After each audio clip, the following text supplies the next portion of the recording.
Hello, my name is John Mayares, and I am a group leader with the USDA NASS Great Lakes Regional Field Office in East Lansing, Michigan. In this presentation, I'm going to demonstrate how you can enter data into CAPI for a June area Ag Tract questionnaire that would have been previously completed on paper. The example I've chosen to demonstrate is one of a medium-sized dairy in the Midwest that also grows crops, both for feed and for sale. The operation will have a small number of hogs and sheep, which are being kept as 4-H projects for the operator's children. Please note that this example is being done for an operation in the Great Lakes region, which includes the states of Indiana, Michigan, and Ohio. So some of the commodities you will be seeing in this questionnaire, especially in sections D, E, and F, could be different from the crops you'll be working with in your state. So I'm working under the assumption that we've already completed the Ag Tract questionnaire on paper, and I'm transferring the data from the paper form to the CAPI instrument. However, this instrument was set up for you to be able to collect the data directly and enter it straight into the application if you so choose. Please follow the guidance provided to you from your regional field office. I'm also assuming that those of you who are watching this presentation have worked with this instrument during pre-screening. If you haven't, there are 4 other videos available which you can review that will show you the other features of this CAPI instrument, including showing you how to access the listings which show the area segments, how to add new tracts, how to code tracts as no longer being in the segment, and other features. If you're unfamiliar with these processes, please take the time to watch those other videos before proceeding. For our example here, we're going to be working with Tract E, which I can see last year accounted for 381 acres. This year, those operators are going to be renting most of the land that was in Tract F. Although not shown here, Tract F has previously been coded as a non-ag residential tract with only 5 acres remaining. So to access Tract E, I'm going to click here where it says E5. If for some reason you don't see these letters A1, B2, C3, and so on, make sure that in your settings that you have the column for tract visible. There are several columns that you can turn off and on, but if the tract column isn't visible, you will not be able to screen a particular tract. So I'm going to click on E5. First question on June 1, did you live or operate land inside the red lines? We're going to say yes. Now, the first thing it's going to ask us to do is to verify the address of the operator. Assuming this is all correct, we'll click on Verify Address and continue. Just like with the other records we've been screening, what were the boundaries of the land operated inside the red lines? We're going to, again, assume this has already been done. You've already marked off the tract boundaries on the photo. On the total acres operated on June 1, have there been or will there be any crops grown, hay cut, livestock, poultry, or honeybees, or aquaculture raised this year? We're going to say yes.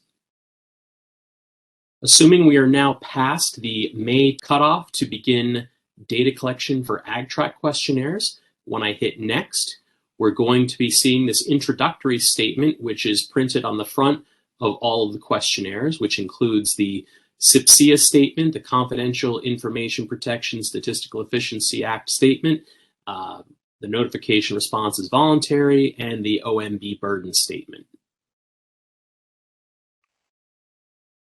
Now, this particular operation is already showing that it was a partnership last year, and it says that there were 3 partners total. Let's say that we have only 2 partners this year, that partner number 3 is no longer involved in the operation. So I'm going to now change this to a 2. And my first one here, it says John Doe partner number 2. I'll just leave that there. I'll verify that this is a cell phone. Verify that the address was there. And we'll click on next. And it has removed the 3rd partner. Now it's going to ask, during the past 2 years, has the operator received mail for this operation at any address other than the one shown on the face page? For this, we're going to say no. Excluding partners and landlords, were there other names associated with this operation the past year? Let's go ahead and say yes. And I'm going to put in, let's see, Jason Doe. And we will just Upper Sandusky, Ohio. All right, so let's go to the next page. Now, it's jumping right to section D. It's not showing you section C because the calculations for whether or not the crop stocks box or the cattle box, whether or not they need to be checked, was calculated behind the scenes. Since we removed one of the partners from the partner page, that is going to mean that the crop stocks box and cattle box needed to be checked. If you did not check them on your paper form, then that is going to be a problem because you might not have asked questions during your interview with the operator that would have been skipped because you didn't check the box the way you should have. So please keep that in mind. Anytime you make a change to the operator's address, contact information, adding an operation name, or if you add a partner or remove a partner, those boxes are checked in section C, and that will help decide what questions need to be asked on the questionnaire. You'll have it on the paper form. The CAPI instrument is going to have it behind the scenes. Now we're going to fill out the information for section D. The map and photo has a boundary drawn on it. How many acres did you operate inside the red boundary? I am going to say 528.5 acres. That would include the 381 acres that Tract E had last year, along with all but 5 of the acres that were in Tract F last year. How many acres were in the occupied farmsteader dwelling? I'm going to say 8.5 acres.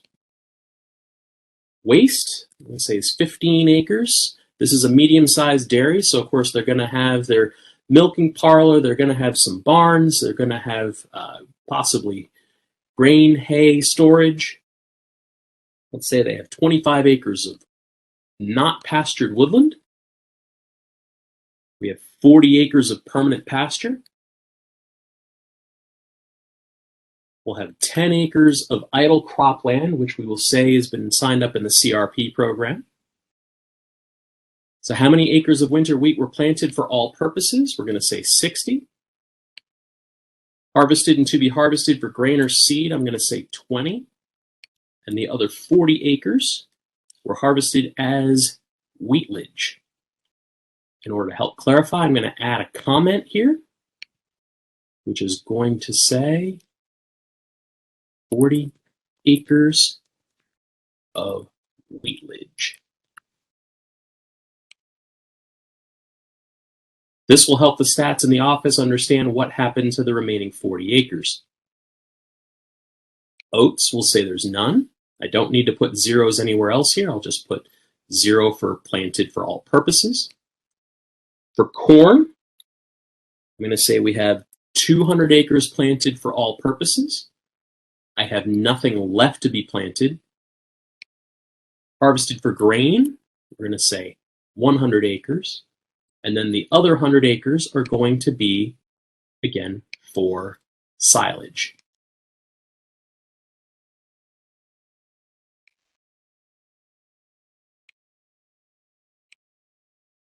For soybeans, let's say I've got 150 acres that we're going to be planting.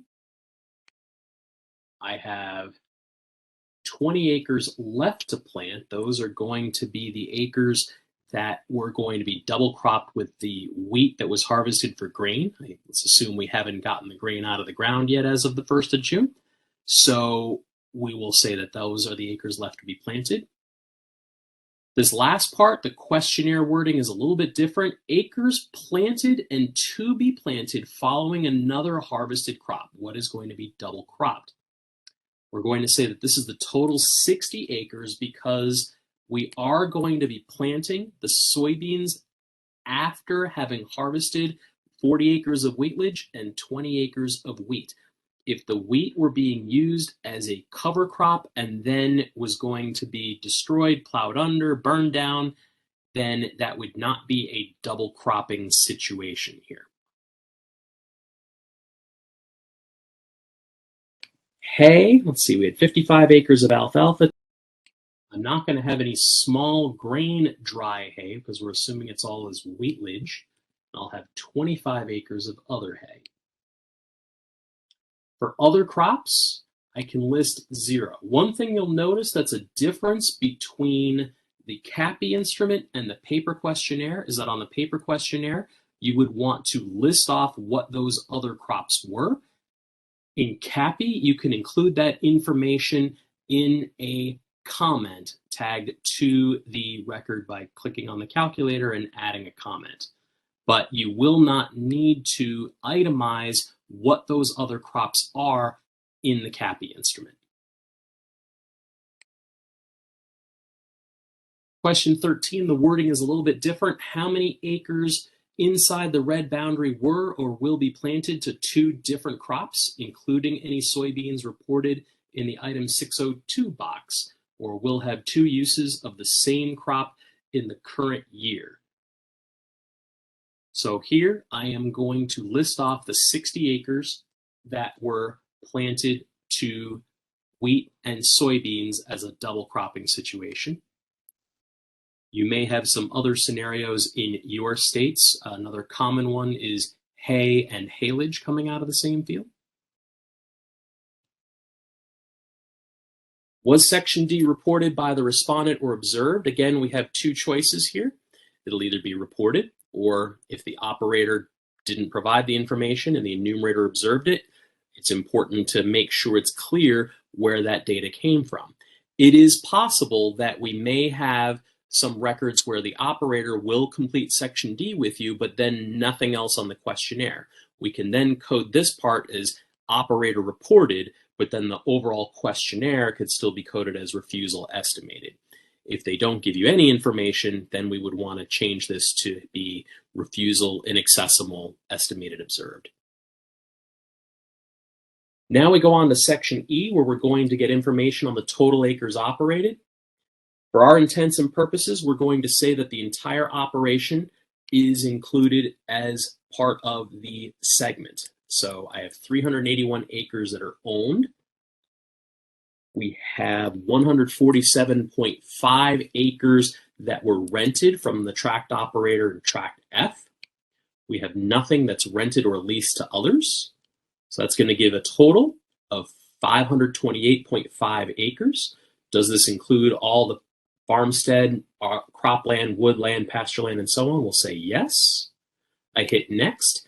It's going to give me a warning to say that the total acres operated equal the tract acres. They want to make sure that the entire farm is contained within the segment. That tract to farm ratio is used heavily in expanding some of these operations. So it is important to know if there is any land being operated outside of the segment. This is verified, so we're just going to continue. Did this operation pay on a paper head or animal unit month basis for livestock to graze on land? We'll say no.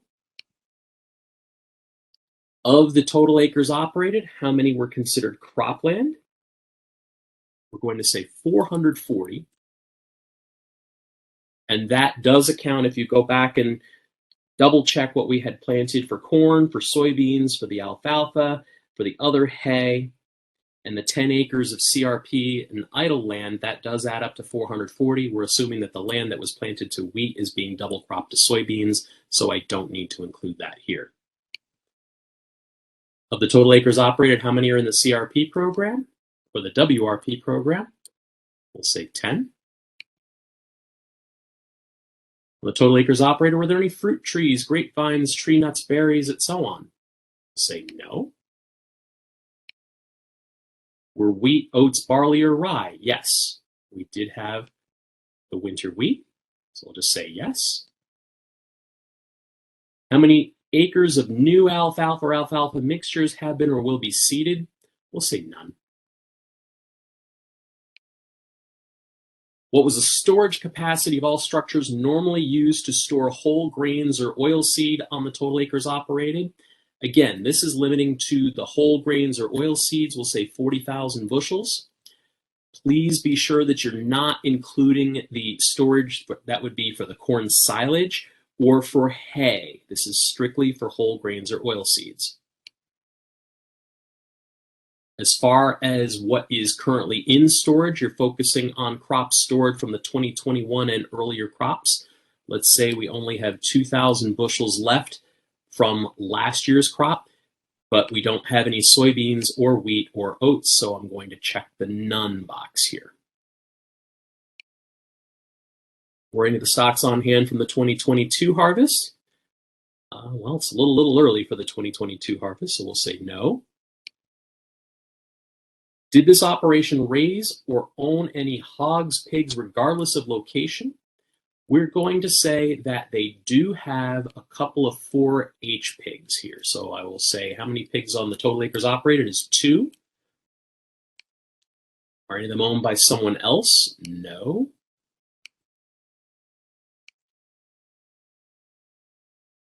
How many did they own? 2. But I do want to make a note here that I know that these hogs are 4-H hogs only. So that could be very helpful when we go to do the December hog survey to know how many hogs this operation had. Say 2 hogs for 4-H projects only will be gone for December 1. Close that. Are any of them located on someone else's land? No. Have you raised your pigs under any other business name? No. Now we'll go on to the cattle section. Were any cattle or calves, regardless of ownership, on the total acres operated? We'll say yes. We said this is a medium-sized dairy. They do not have any beef cows. We'll say they have 180 milk cows, 5 bulls. We don't have any heifers for beef cow replacement. But let's say we have 25 heifers weighing more than 500 pounds that are for milk cow replacement. I don't have any other heifers right now. We'll have 0 steers. And then for calves, let's say I have 50 calves. And that's going to give us a total of 260 head. Do I have any cattle on feed? For this operation, we're going to say no. It's primarily a dairy operation. Of the cows and heifers on the total acres operated, how many are expected to calve in the next 6 months? Well, we're going to say 95 out of those 180. Plus, of course, we know that there's those 25 heifers that haven't calved yet. So those would be included in this 95. Of the calves born on the operation between January 1 and May 31, how many were on hand on June 1? I'll say 50. Again, those would be the 50 calves that we reported back on the previous screens. Let's say we moved off 38, maybe the male calves, and that 2 died before June 1. That's going to give us a total calf crop for the first half of the year of 90 head. Were any sheep, lambs, regardless of ownership on the total acres operated? We did say that this was going to be a yes, but again that they were 4-H sheep. Now, I can't just pull up the calculator from here very easily when I have questions with radio buttons. So I'm going to add a general comment up here to make a note saying that there were 3 sheep for 4-H projects will be gone by the end of the year. Of course, if you know that information, again, that will be good to know so that when we are getting closer to the January sheep and goat report, we have a good idea as to how many sheep were on the operation before the end of the year. Click next. Were there any goats or kids on the total acres operated? We're going to say no. And of course, it will want to do additional screening. Were there any in the first half of the year? And will there be any in the second half of the year? Say no. On June 1, were there any horses, ponies, mules, donkeys, or burros, regardless of ownership? Let's say yes. Let's say that there were 4 horses and that they were all owned.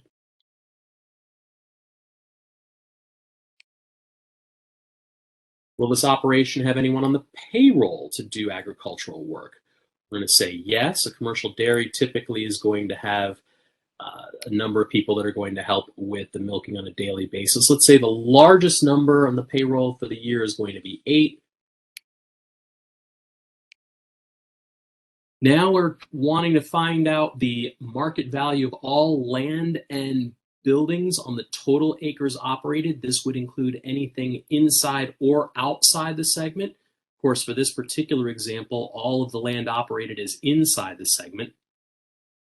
This is one of the few places where if you really don't know or the operator doesn't know, I could go to the calculator and I could click on don't know and it will it'll key it up here as a -1 when you select the DK in the calculator. Or again, hopefully you want to make sure when you talk to the operator, they're accounting for all the cropland, the pasture land, any of the buildings. You've got the farmstead there, you've got maybe a milking parlor, you've got grain storage bins, you've got barns for the cattle.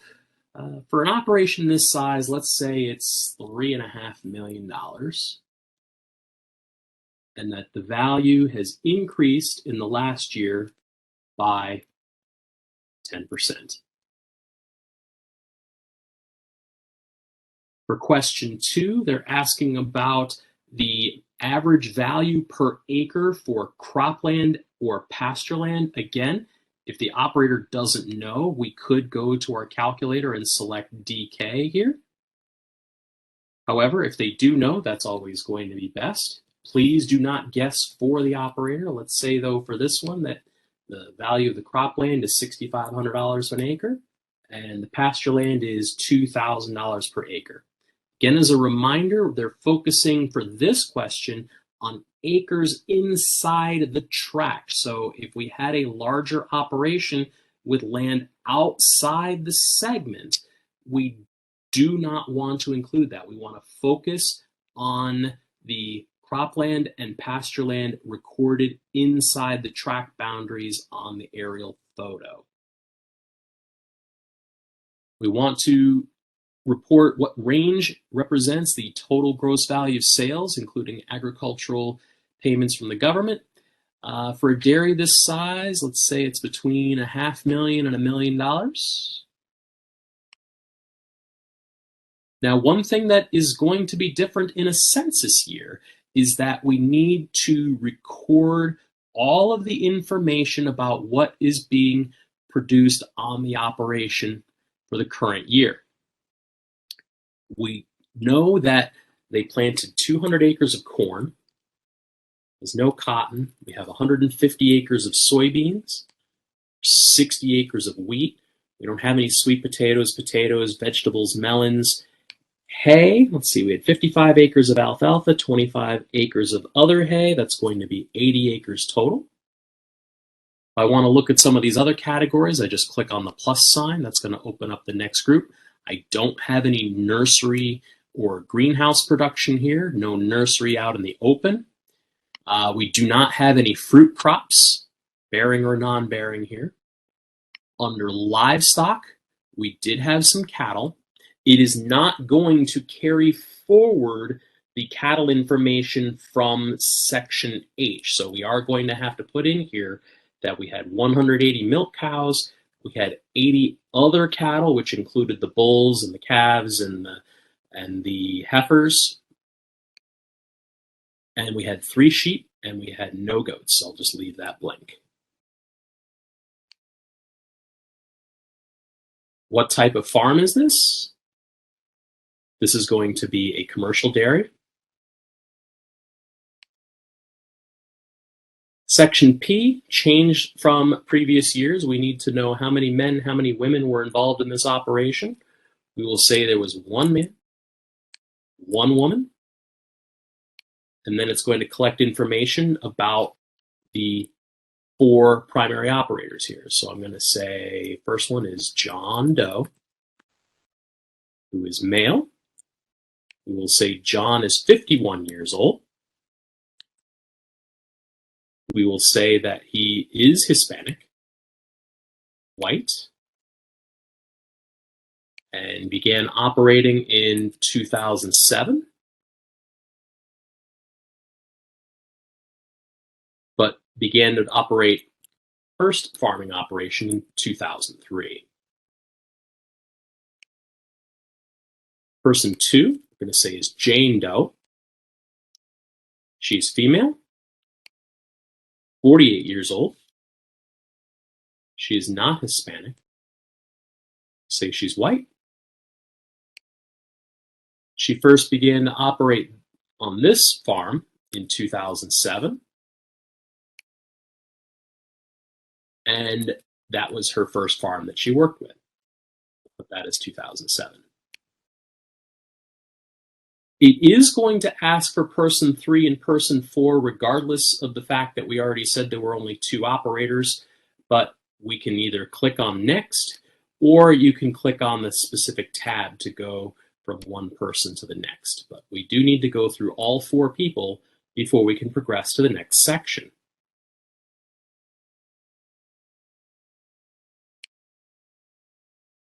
Now, do we want to receive a copy of the results? Let's enter an email address. We'll say this is john@doefarms.net.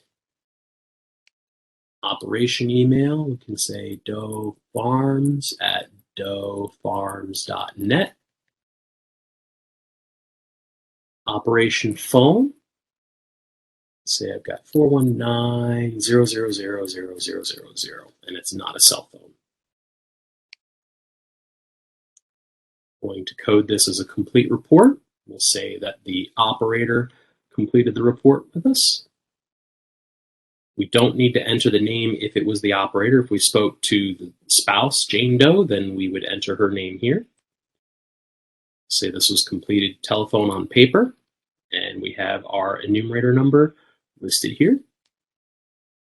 And once we get to here, I have the choice. I can either submit the tract or screen another tract. Since we're done, we're going to submit the tract. It gives us a warning to make sure that we understand that once we submit this, we're not going to be able to edit it.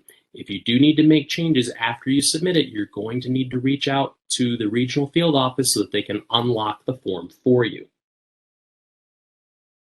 I'm just going to hit OK. And now we have completed the AgTract questionnaire here for Tract E. Notice on the right, it's going to say complete pending. And up here, we have our number of items that are still being pushed through. It comes through, and now we have the date and time when the form was completed. And that is how we are going to complete an AgTract questionnaire.